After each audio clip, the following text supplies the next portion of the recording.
a gente poder começar, né? Mais uma vez.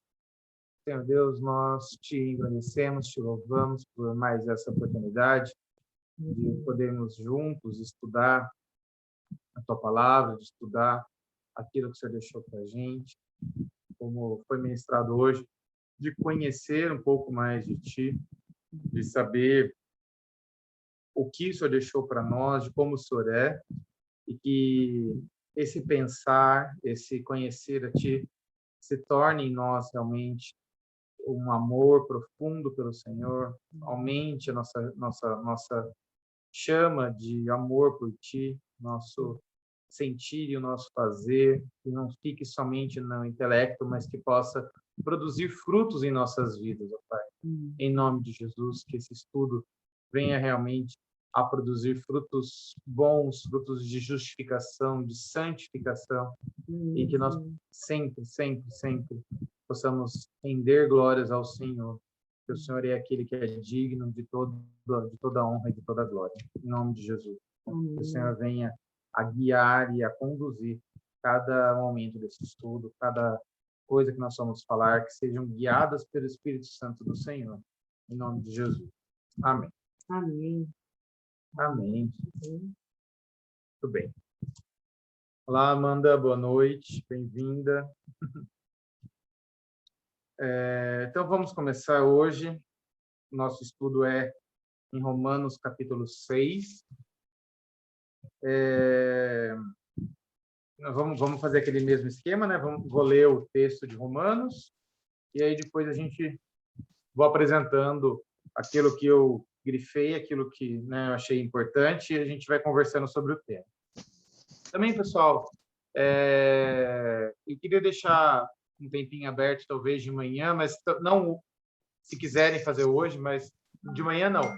Agora, no começo do estudo, para perguntas que ficaram, às vezes, pendentes da semana passada, semana retrasada, ou de qualquer outro estudo.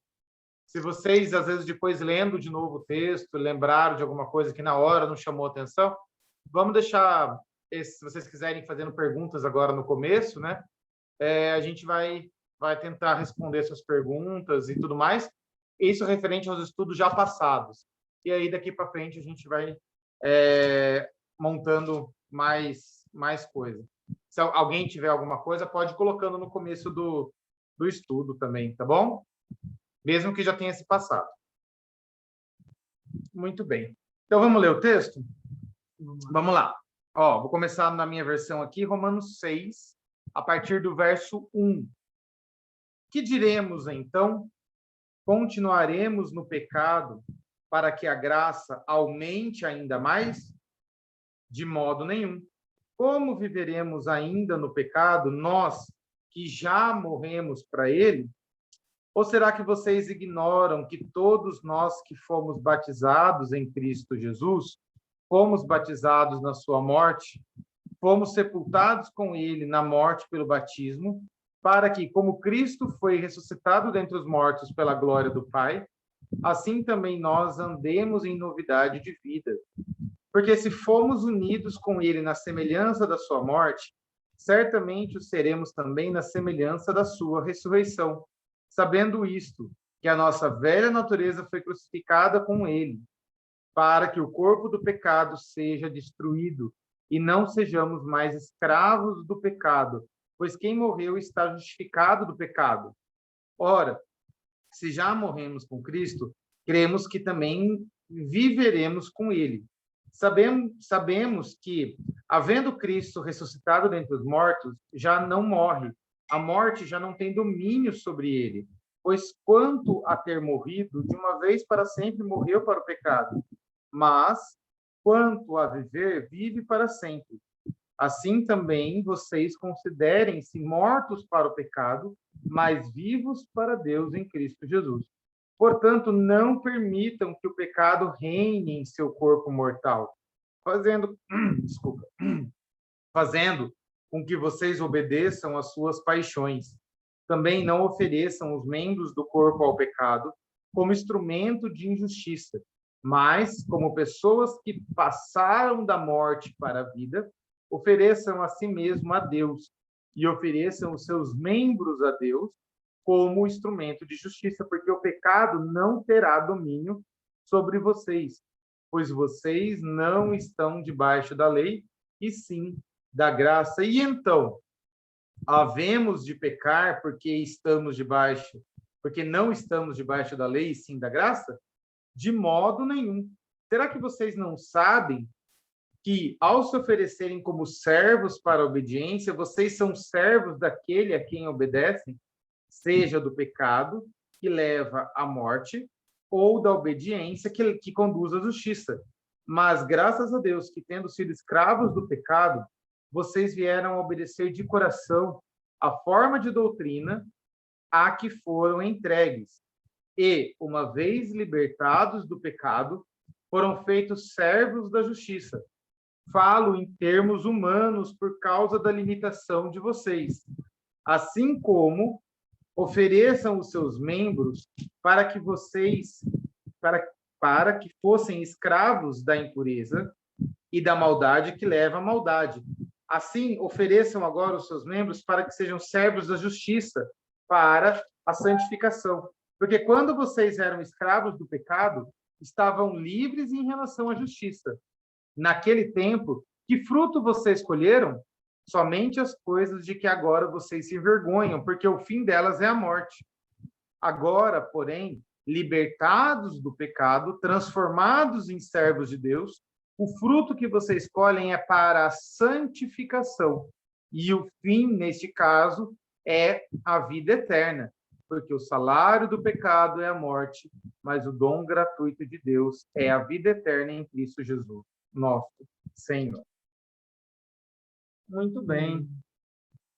Hoje o texto é mais fácil, eu acho. Eu acho que dos últimos textos que a gente tem estudado, eu acho que o texto de Romanos, capítulo 6, é mais simples, em termos, assim, teológicos, eu acho.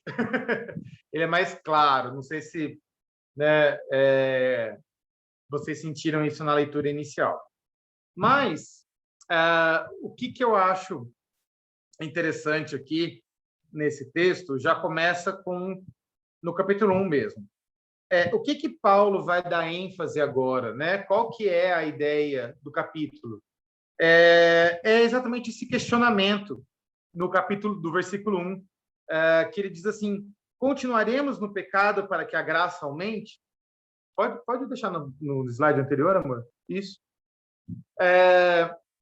Se vocês forem pensar logicamente, né, do argumento de Paulo, ele vem falando sobre a questão da justificação pela fé, né, e não por obras. A gente vê isso bem claro no texto de Romanos, que a justificação ela é pela fé. E aí ele fala, né, que foi Cristo, morreu por nós, pelos nossos pecados, e que esse fato nos tirou da velha natureza de Adão, né, como a gente viu no capítulo 5, e nos colocou agora na natureza de Cristo. E talvez uma falha no argumento de Paulo, e eu acho que essa falha é uma falha importante, não falha no argumento, né, mas uma provável questionamento que poderia ser levantado do argumento de Paulo, é esse argumento de continuar pecando. Será que a gente, às vezes, já não se questionou? Eu já me questionei nisso, né? Porque se é pela fé, o que me impede de continuar pecando, né? Qual que é, né, essa ideia de continuar do pecado em relação à minha salvação, né? E aqui esse capítulo de Romanos ele vem responder, na verdade, né, essa pergunta. Vamos só nos situar mais uma vez, né, no esboço aí do livro de Romanos. Nós falamos até semana passada sobre o meio de alcançar a justiça, né? A satisfação da necessidade universal, que era, como a gente viu no começo do livro de Romanos, né, que todos pecaram. A conclusão do livro de Paulo, do argumento de Paulo, é que todos pecaram. E aí, do capítulo 3, versículo 21, até o final do capítulo 5, A ideia de Paulo é falar de como que esse pecado foi resolvido por Deus, né? Que foi através de Jesus Cristo, né? Que ele nos deu a justificação. E agora, a partir do verso 5, do verso 6, perdão, capítulo 6, nós vamos estar falando sobre a santidade ou a santificação, né? O meio para alcançar a santificação. E aí seria, até o capítulo 8, nós vamos estar nessa ideia da santificação. Lembra no capítulo 5, que ele começa lá, o capítulo 5, aquela ideia de justificados, pois, né? Ele começa já a falar para quem já foi justificado, né? Qual é agora a nossa posição depois de justificado? E agora, mais enfaticamente, né? Como que tem que ser a nossa vida depois da justificação? É muito claro essa construção de Paulo no livro de Romanos de mostrar o pecado, mostrar a resposta de Deus para o pecado e agora falar sobre a vida depois de aceitar a resposta de Deus, né? É quase a construção do livro Sem Palavras. Se você for pegar o livro Sem Palavras lá da PEC, né? O preto, o primeiro é o preto, né? O primeiro, desculpa, o primeiro mas depois do preto vem o vermelho e depois do vermelho vem o branco, que já é, né? Então aqui seria o começo seria o preto, depois o vermelho e agora perdão, o preto, o vermelho e agora a gente vai falar sobre o branco. Essa é a ideia, para ficar mais claro, tá? Muito bem. Vamos começar então com os versículos aí, né? Então, no primeiro versículo, como eu já disse, né, Paulo vem falar sobre esse argumento que poderia ter sido levantado, que pode se levantar, né, que é o argumento de continuar pecando para que a graça aumente ainda mais, ou seja, para que Deus, como Deus, né, se mostra bondoso em nos perdoar e nos perdoando, ele é engrandecido, né, porque ele mostra o seu amor. Uma conclusão possível seria continuar pecando para que Deus seja ainda mais glorificado no ato de perdoar. E aqui o argumento de Paulo, né, a resposta de Paulo para esse tipo de argumento é muito clara, né? É de modo nenhum, né? É claro que não, né? É uma resposta muito forte que ele vem colocar, que é essa ideia de não tem cabimento isso diante da justificação. Por que não tem cabimento diante da justificação? Porque como que a gente vai viver no pecado se a gente já morreu para o pecado? Essa é a ideia primeira que ele vem colocar, né? Nos primeiros 14 versículos, essa a ideia, essa resposta de Paulo é que nós já morremos para o pecado. Eu queria chamar a atenção aqui sobre talvez uma conclusão um pouco complicada nesse capítulo, nesse versículo. E é uma coisa que eu já ouvi muito dentro da igreja. Morrer para o pecado, nesses versículos, tá? Ele é uma metáfora quanto à nossa situação agora diante do pecado. E essa metáfora ela tem as suas limitações, como qualquer metáfora. Por que eu estou falando isso? A gente tem que tomar muito cuidado, porque existe uma doutrina, existe um caminho de se interpretar isso da seguinte forma. Como que eu sei que uma pessoa está morta? Vamos colocar, eu olho um bicho, um gato, na rua, deitado. Como que eu sei que esse gato morreu? Qual que é a ideia? Como que eu tenho certeza que o gato está morto? Se alguém quiser ir falando, pode ir falando, tá? Como que eu detecto que o gato está morto? Na rua. Alguém? Não?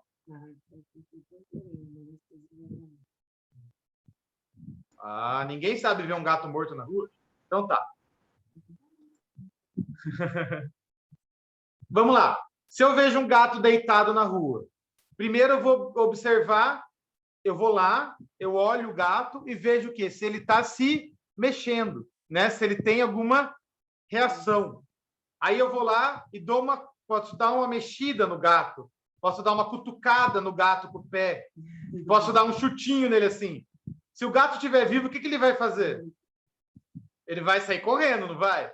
Ele não vai ficar parado diante de uma bicudinha ali, de um chutinho. Não vou dar uma bicuda, mas diante de uma mexida. Por que eu estou falando do gato? Tem uma linha de interpretação nesse texto que fala que se você morreu para o pecado, você não sente mais o pecado. Você não é mais influenciado pelo pecado. Ou seja, o pecado pode te chutar que você não vai sentir nada. O pecado pode te cutucar que você não tem sensação. Seus olhos já não veem, sua boca já não fala, seu ouvido já não ouve, os seus sentidos morreram. Por que essa interpretação é complicada? Porque a Bíblia não nos fala que a gente está livre do pecado. Ela não nos fala que a gente não peca mais. A Bíblia fala que sim, nós morremos para o pecado. A gente vai continuar com essa ideia, tá? Mas em que sentido que o texto está falando que nós morremos para o pecado? Qual que é a punição do pecado? É a morte. O que merece um pecador? O pecador merece a morte. Por isso que Paulo vem, e ele já tinha falado, a gente já viu isso em Romanos, por isso que Paulo vem falar, para o pecado, nós já morremos. O preço do pecado na nossa vida já foi pago. A gente vai ver essa construção desse raciocínio de Paulo. Mas a gente tem que tomar cuidado, às vezes, de levar a metáfora muito além do que a Bíblia coloca, tá? É só um adendo aqui. Eu coloquei uma frase aqui para a gente poder pensar. Se eu não estou enganado, é do Stott. Abre aí, amor. Isso.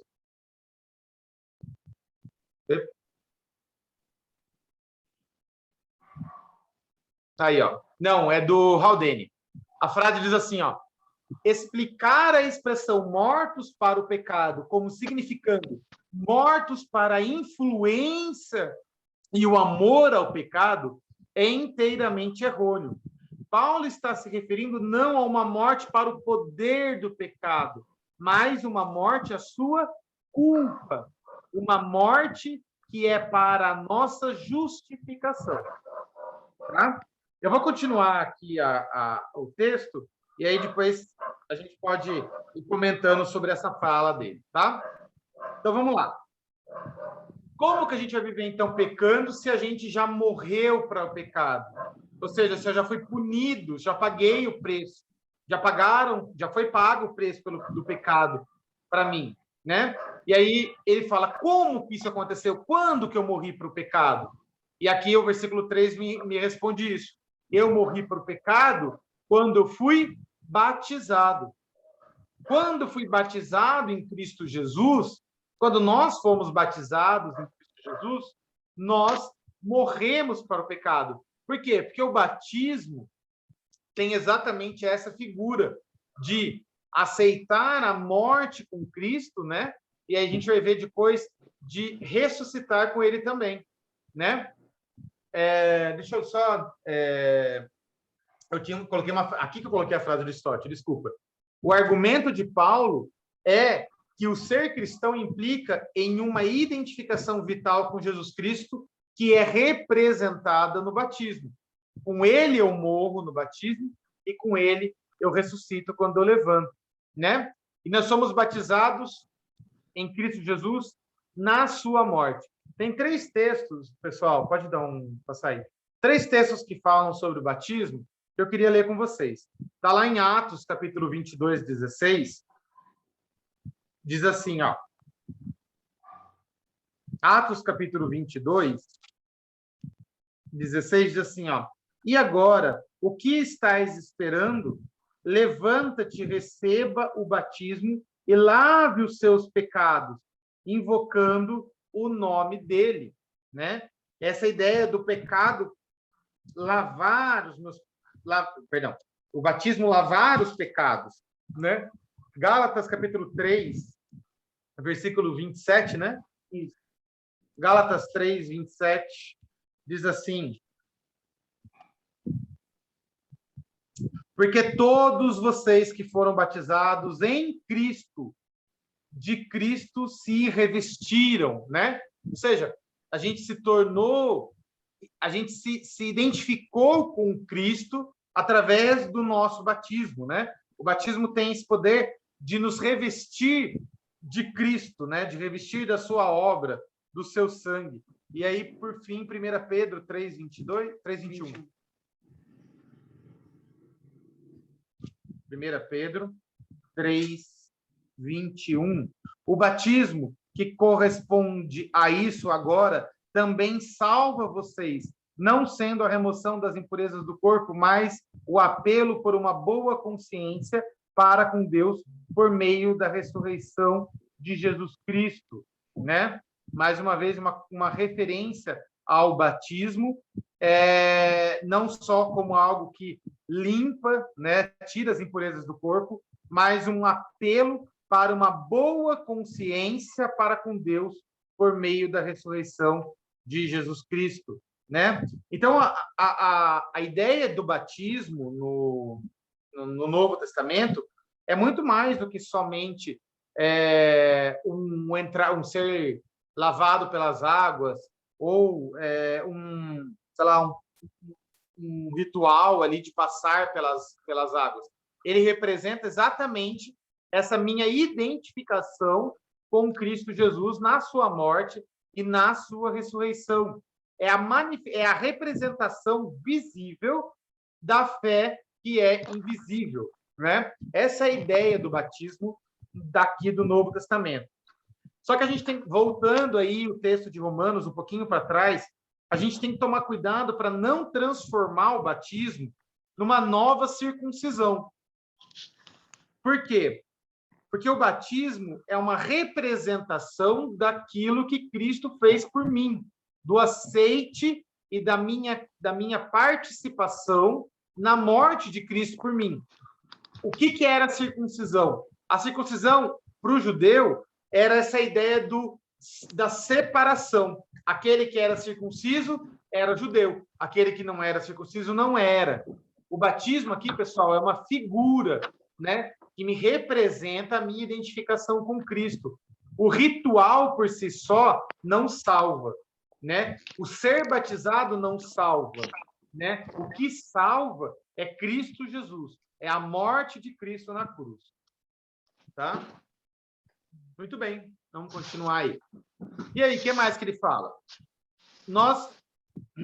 Versículo 3, né? Volta aí, desculpa que a gente perdeu a sequência. O versículo 3 assim: ou será que vocês ignoram que todos nós que fomos batizados em Cristo, fomos batizados na sua morte? Aí pode continuar. Fomos batizados na sua morte e fomos sepultados com ele na morte pelo batismo, para que, como Cristo foi ressuscitado dentre os mortos, pela glória do Pai, assim nós também andemos em novidade de vida. Opa, aqui ele vai representar, né, a ressurreição de Cristo. Assim como nós descemos as águas quando nós somos batizados, nós também voltamos das águas, né? E esse voltar das águas representa essa nova vida que nós temos em Cristo. E a gente já viu lá em Romanos capítulo 5, que é uma vida diferente da vida em Adão. Agora é uma vida em Cristo, é uma nova vida. E essa nova vida, ela começa ali com a nossa participação na morte e ressurreição de Cristo, e ela vai se findar onde? Depois, na glorificação com a ressurreição dos mortos lá no dia do juízo, né? Então, ela tem esse aspecto também, né? De uma nova vida até a ressurreição final lá em Apocalipse. Porque nós somos unidos com ele na semelhança da sua morte. Porque se formos unidos com ele, desculpa, na semelhança da sua morte, certamente o seremos também na semelhança da sua ressurreição. Ou seja, nós nos identificamos com Cristo tanto na sua morte como na sua ressurreição.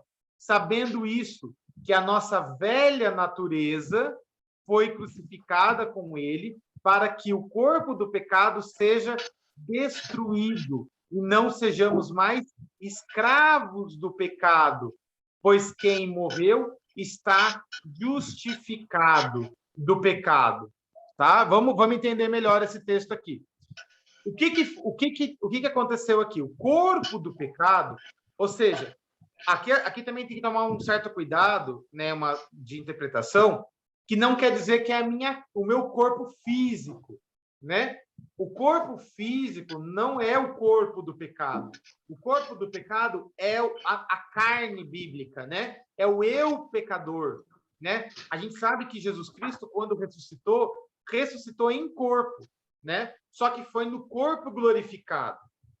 E aqui a ideia é que esse corpo pecador seja destruído. Acho que eu coloquei um outro balão nessa palavra destruído. Isso. Essa palavra destruído, em grego, é a palavra catargeu. Desculpa. Que ela tem esse sentido de anular, eliminar, abolir. Tá?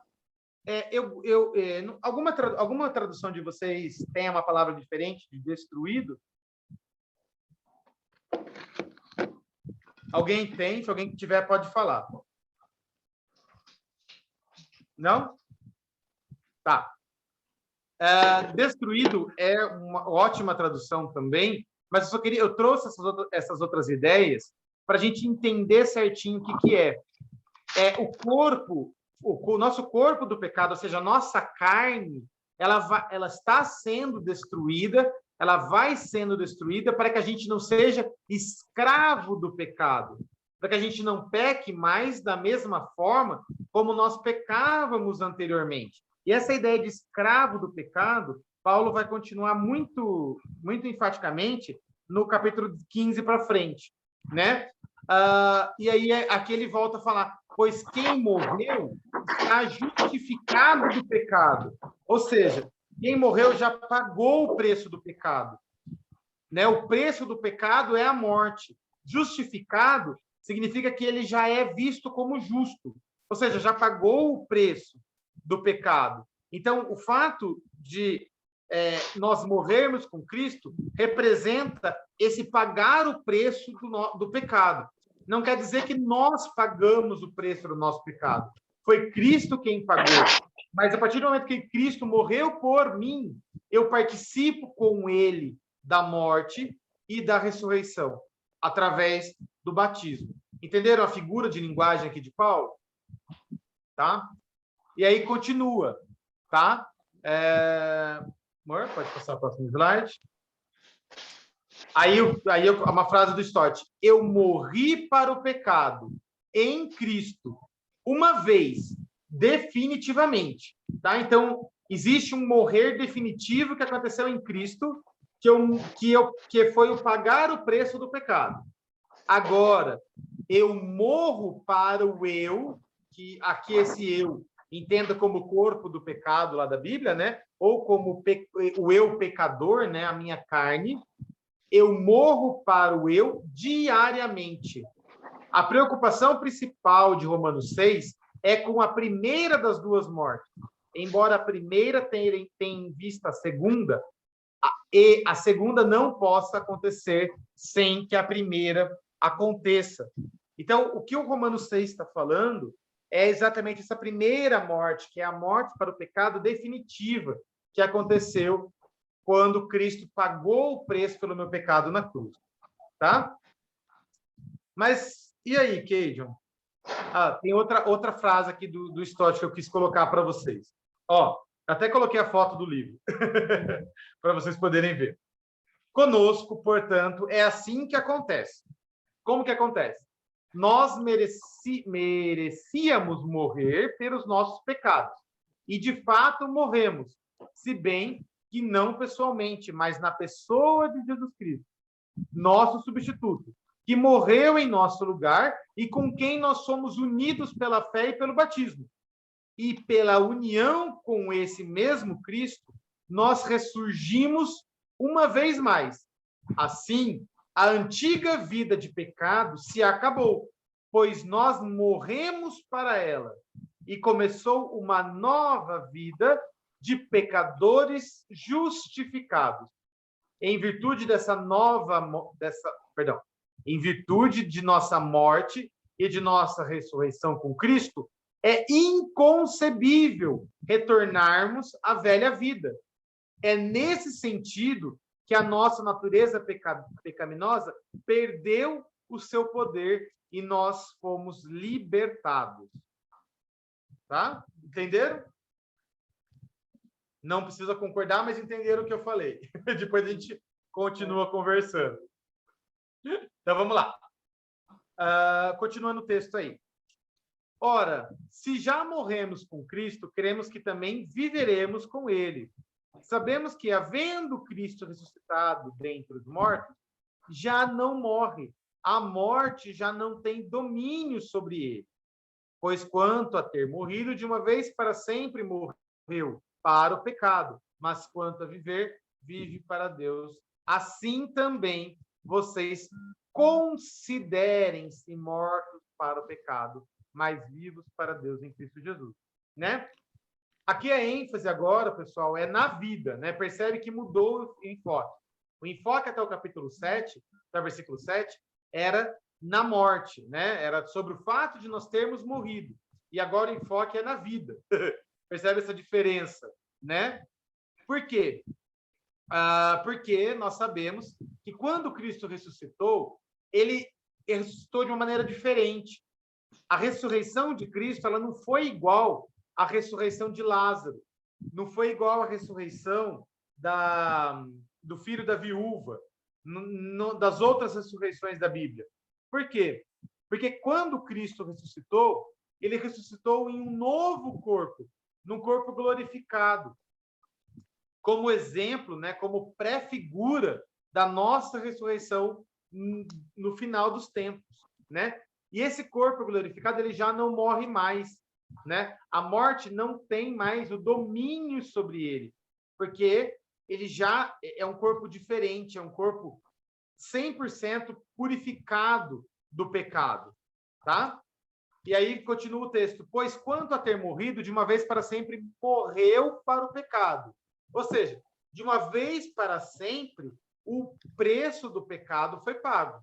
De uma vez para sempre, o pecado está satisfeito, assim dizendo, porque já cobrou o seu preço, né? Cristo não vai morrer de novo pelos nossos pecados. Ele não precisa morrer de novo pelo nosso pecado, porque ele já morreu por todos os nossos pecados.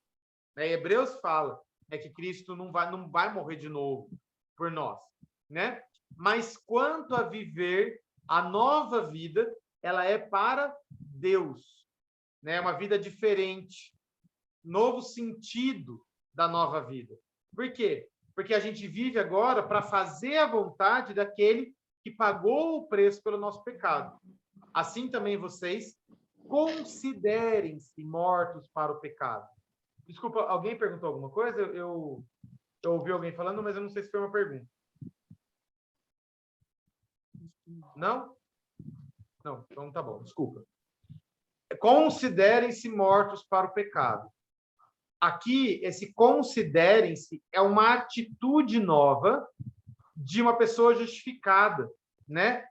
A gente tem que se considerar, lembrar sempre da nossa situação, de que nós já morremos para aquela situação de pecado, para aquela situação de desagradar a Deus, e agora a gente vive a vida para Deus, a vida em Cristo, né? Da mesma forma como Cristo ressuscitou, nós ressuscitamos para viver a vida nele. Por que isso é diferente de entender que a gente está morto para o pecado? Porque a gente não pode entender que a morte, que a gente não vai pecar mais, né? E que o pecado não tem mais influência sobre a nossa vida, de que eu estou livre. Eu estou livre do poder do pecado em me acusar, em me matar, porque Cristo morreu. Mas eu não estou livre de pecar. Eu não estou livre de errar.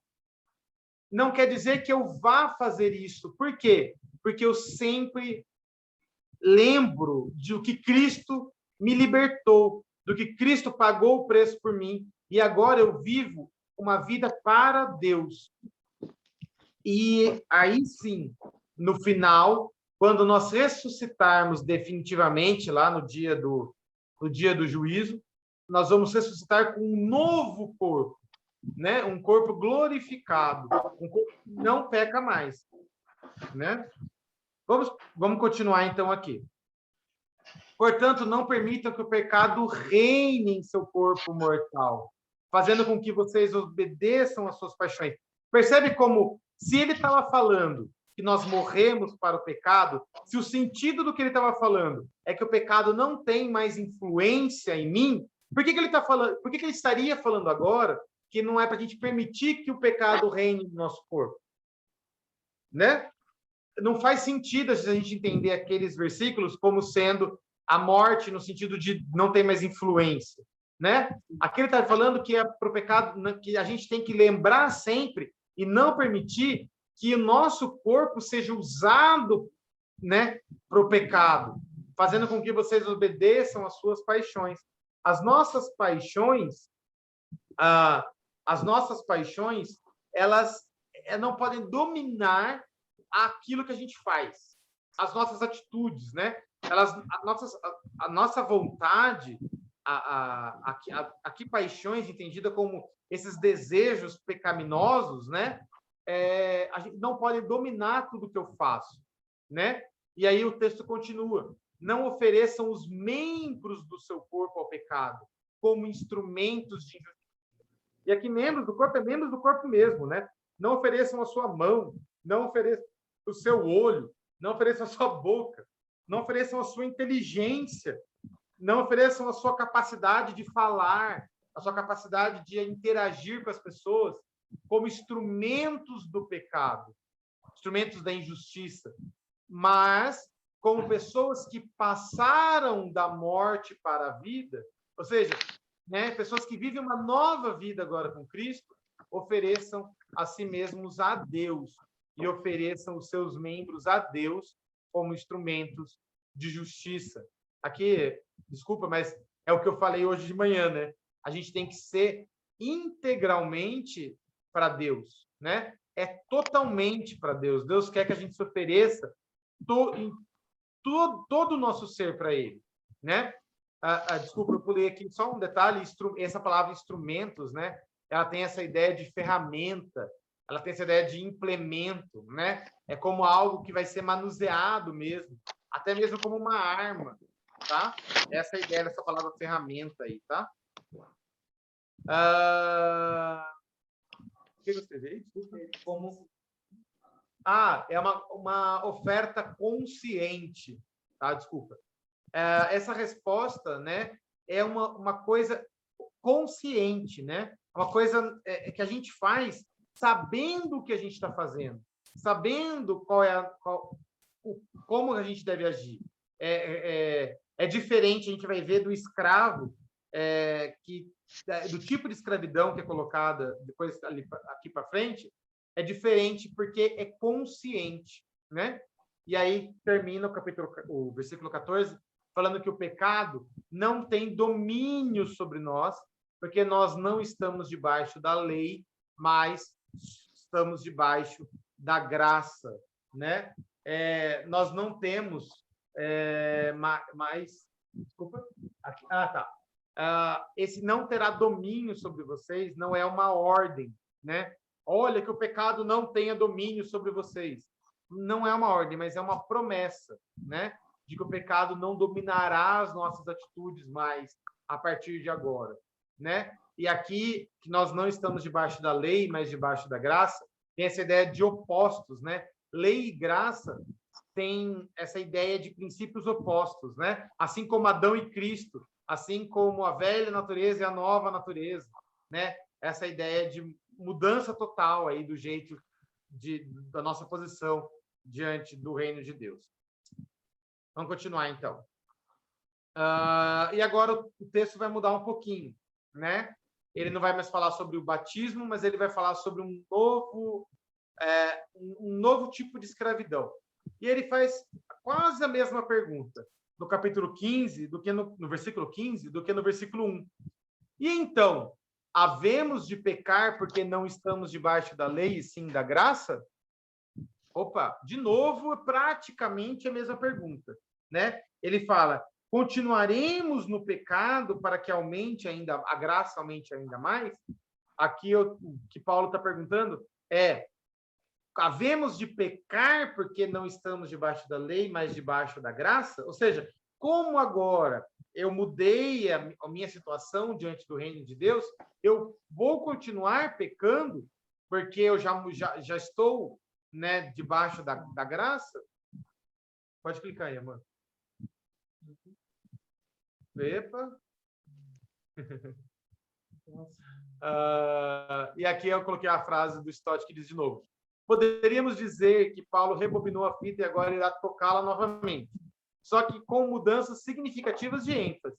A ênfase na primeira encontra-se naquilo que foi feito por nós, né? Nós fomos unidos com Cristo no batismo, né? Enquanto que a ênfase da segunda, que é essa última agora, é naquilo que nós fizemos.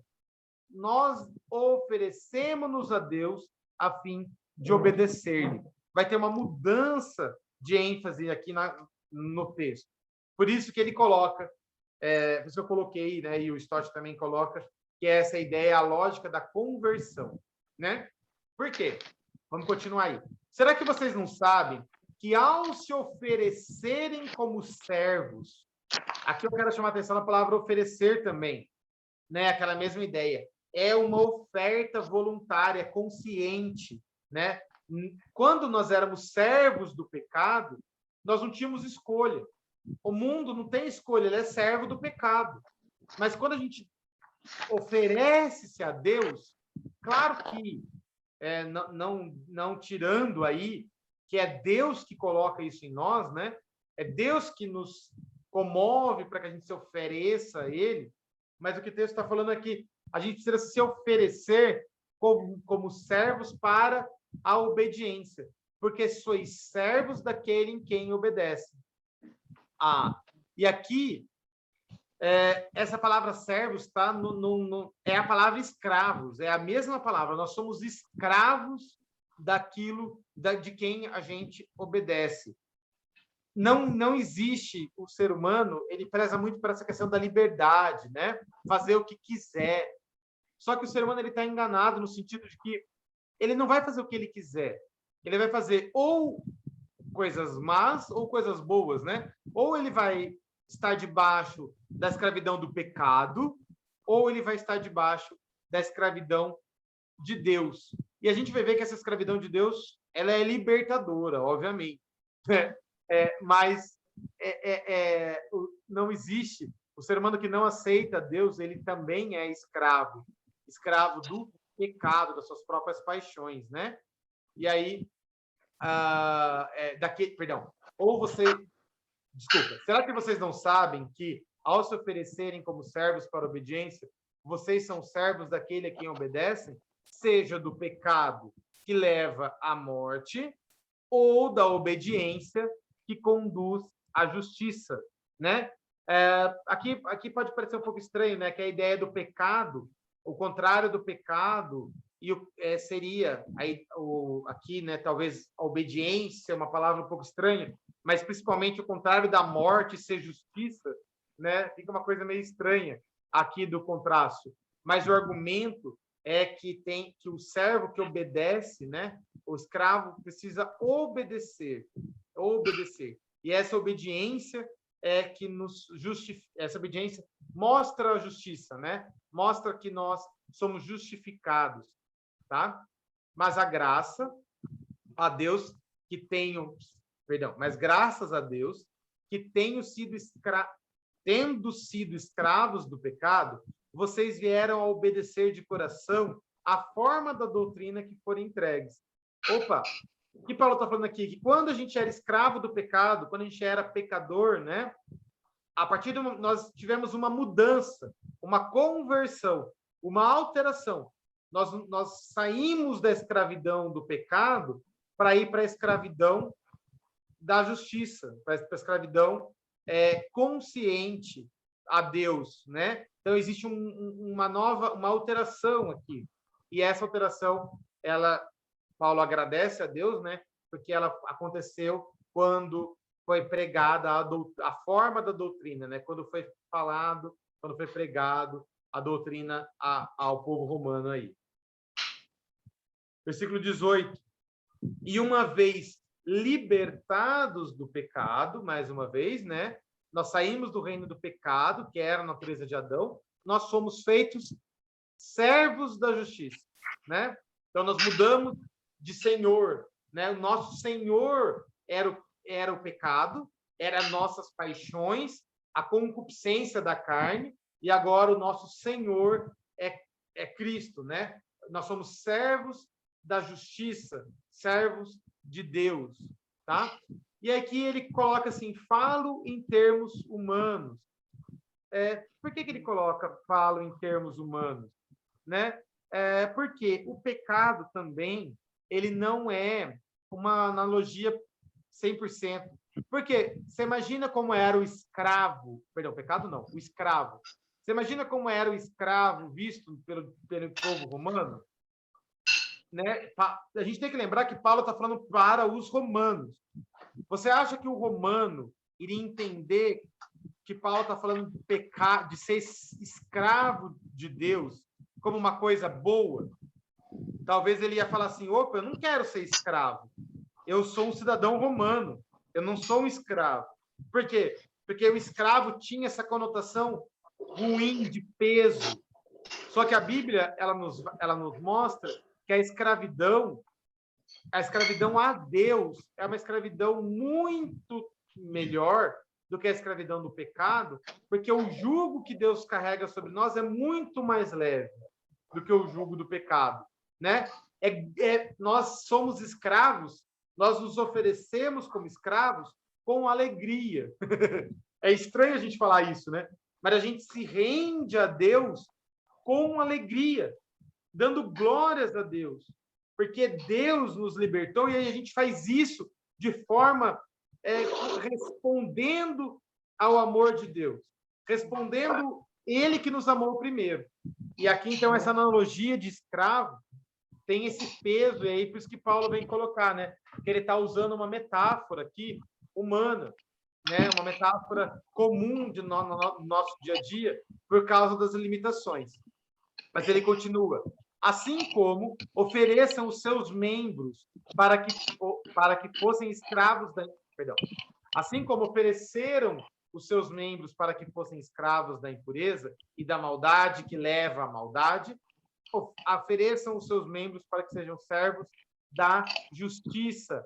E a justiça faz o quê agora? Leva à santificação. Aqui é uma palavrinha que ele começa a falar, né?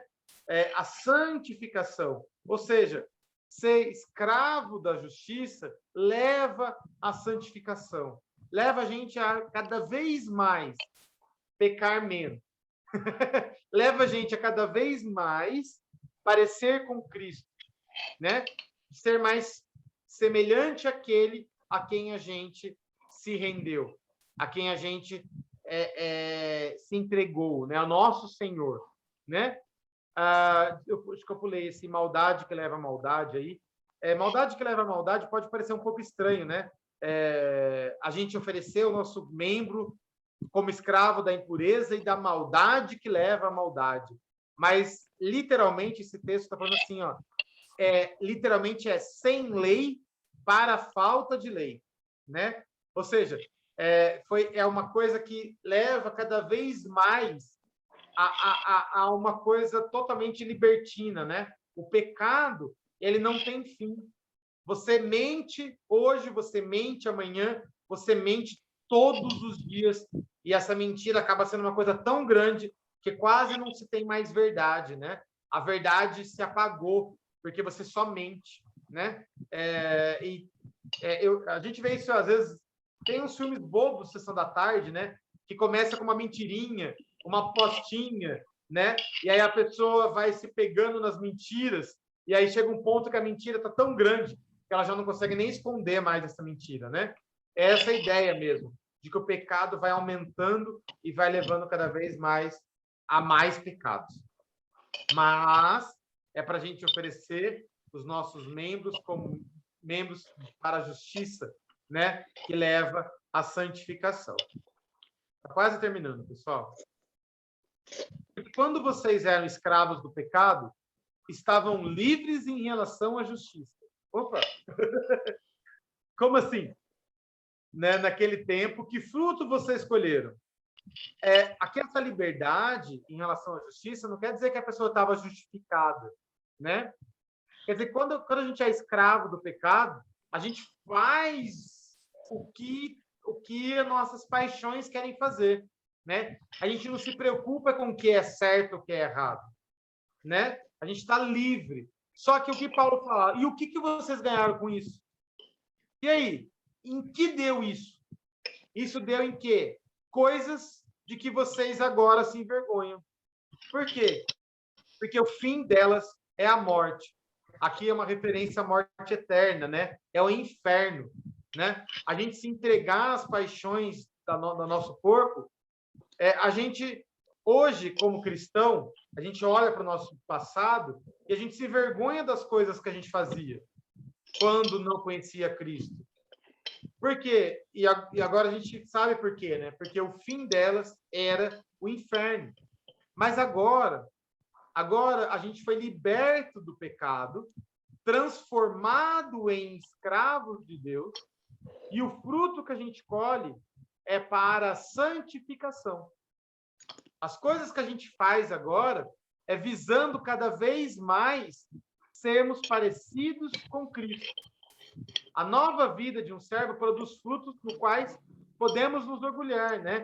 A gente olha e fala, nossa, como é bom, isso é bom, eu quero de novo, eu quero fazer de novo, eu quero produzir esse fruto de novo, né? E o fim, nesse caso, é a vida eterna. E aqui, vida eterna, pessoal, é exatamente a comunhão eterna com Deus nos céus, né? É o nosso paraíso, no final mesmo, né? Porque o salário do pecado é a morte. Aqui é um versículo conhecido, decore e salteado por quase todo mundo. Porque o salário do pecado é a morte, mas o dom gratuito de Deus é a vida eterna. Pode clicar aí, amor. Eu quis trazer esse versículo, chamar a atenção desse versículo. Por quê? Porque o pecado tem alguns contrastes aí. O pecado, ele paga um salário. Esse salário, essa palavra opsonomia, ela tem a ver com tem a ver com o pagamento realmente de algo que é merecido. Pagar uma dívida a um soldado. Ou seja, a morte, ela é resultado merecido daquele que peca. Porque o salário do pecado é a morte. Aquele que peca merece a morte. A morte vem como pagamento. Olha que coisa estranha, né? A morte vem como pagamento por ele ter pecado. É o que ele merece, tá? Em contrapartida, Cristo Jesus nos dá a vida eterna e é um dom gratuito. O que é a palavra dom gratuito? É a palavra carisma. O que significa a palavra carisma? É um presente, é uma oferta. Ela é dada de forma graciosa, ou seja, nós não merecemos. O dom gratuito de Deus é a vida eterna. O salário do pecado é o que merece. O dom gratuito a gente não merece. Então, não adianta a gente pensar que, agora eu sou convertido, eu tenho a vida eterna e agora eu não peco mais. Consequentemente, eu mereço a vida eterna. Não. Você ainda não merece, porque nós ainda pecamos e o salário do pecado ainda é a morte. Mas Deus é gracioso e ele nos tira dessa situação, né? Ele tira da gente dessa desse ciclo do pecado e da morte e nos traz o ciclo da graça e da vida eterna. Entenderam? E aí, acho que tem uma frase só para terminar. Opa! Só uma frase para a gente terminar aí, para a gente poder guardar o finalzinho. Eu também tirei do livro do Stott. Eu quis tirar uma cópia do livro para a gente poder ler junto. Ele está falando aqui, pessoal, sobre essa conclusão mesmo do texto, tá? E ele diz assim: vocês não sabem o que significou a conversão e o seu batismo? Não sabe que foi unido com Cristo em sua morte e em sua ressurreição? Não sabe que se tornou escravo de Deus e que se comprometeu a obedecer-lhe? Por acaso ignora essas coisas? Não sabe quem você é? Temos de insistir, perguntando, pressionando, até que cheguemos ao ponto de replicar: sim, é claro que eu sei quem eu sou. Sou uma nova pessoa em Cristo e, pela graça de Deus, hei de viver de conformidade com isso. E aqui ele colocou uma comparação, né? Do dia 28 de maio de 72, o Duque de Windsor, que não chegou a ser coroado como Eduardo VIII, morreu em Paris. Na mesma noite, um programa de televisão fez uma reprise dos principais eventos da sua vida. Foram mostrados extratos de filmes anteriores, nos quais ele respondia perguntas sobre sua formação, seu breve reinado e a abdicação. Recordando sua infância como príncipe de Gales, ele dissera: meu pai, o rei George V, era um discipulador muito rígido. Às vezes, quando eu fazia alguma coisa errada, ele me exortava dizendo: meu querido rapaz, lembre-se sempre de quem você é. Estou plenamente convicto de que a cada dia nosso Pai Celestial também nos diz a mesma coisa. Meu querido filho, lembre-se sempre de quem você é. Gostei muito dessa frase. Queria terminar com ela. Que a gente sempre lembre de quem a gente é, né? Quem a gente é? Nós somos, né, uma nova pessoa em Cristo Jesus. E pela graça, nós haveremos de viver conforme isso, né? Eu acho que essa é a mensagem do capítulo 6 aí, de Romanos. Eu espero que vocês tenham entendido aí e eu não tenha passado muito da hora. Desculpa aí de novo. Mas, amém. Alguém queria falar alguma coisa? Queria comentar alguma coisa? Está aberto aí para vocês.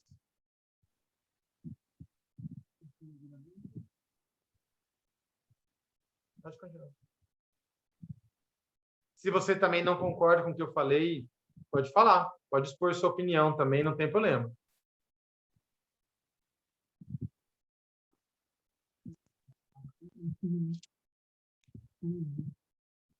E aí, Raquel?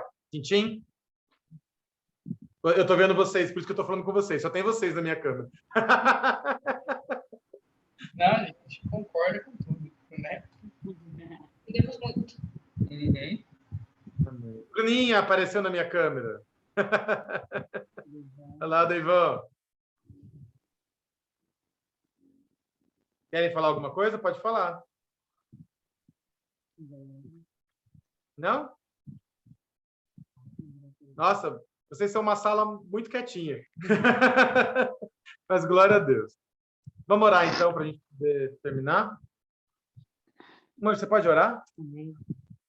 Senhor Deus, obrigado, meu Pai, por essa oportunidade, Deus, de estudar a Tua palavra, Pai. Com grandes coisas podemos aprender, Deus, e lembrar, Pai, que nós somos o Senhor.